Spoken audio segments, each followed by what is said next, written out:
भारतीय राज्यघटनेतील कलम 9 हे अत्यंत कडक आणि स्पष्ट कलम आहे. हे कलम भारताच्या एकेरी नागरिकत्वाच्या तत्वाचा कणा आहे. जर कलम 5, 6 किंवा 8 मुळे तुम्हाला भारताचे नागरिकत्व मिळत असेल, पण तुम्ही दुसऱ्या देशाचे नागरिकत्व स्वीकारले, तर काय होईल? याचे उत्तर कलम 9 मध्ये दिले आहे.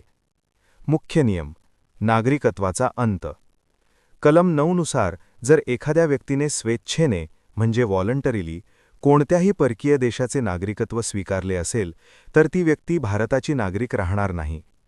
स्वतःहून स्वीकारणे: जर तुम्ही दुसऱ्या देशाचा पासपोर्ट घेतला किंवा तिथल्या नागरिकत्वाची शपथ घेतली, तर त्याच क्षणी तुमचे भारतीय नागरिकत्व संपते.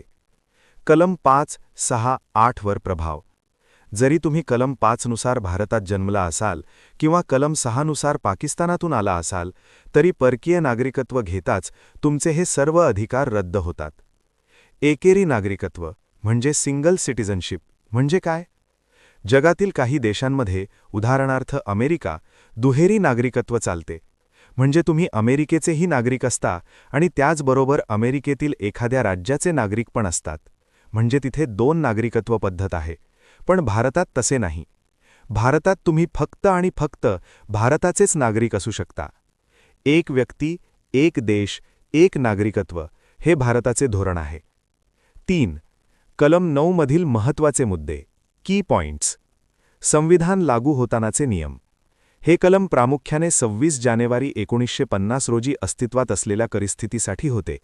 नंतरच्या काळासाठी संसदेने नागरिकत्व कायदा 1955 मध्ये अधिक सविस्तर तरतुदी केल्या आहेत. नागरिकत्व कायद्यात कोणतीही सूट नाही. जर तुम्ही दुसऱ्या देशाचे नागरिक झालात, तर भारत सरकार तुम्हाला आमचाही नागरिक राहा असे म्हणू शकत नाही. तुमचे भारतीय नागरिकत्व कायदेशीररित्या संपुष्टात येते. परकीय देश म्हणजे फॉरेन स्टेट. यामध्ये अशा देशांचा समावेश होतो जे भारताचा भाग नाहीत.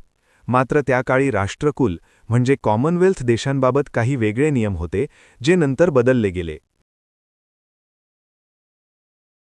तुम्हाला हा व्हिडिओ आवडला असेल तर लाईक करा, शेअर करा आणि चॅनलला सबस्क्राईब करा.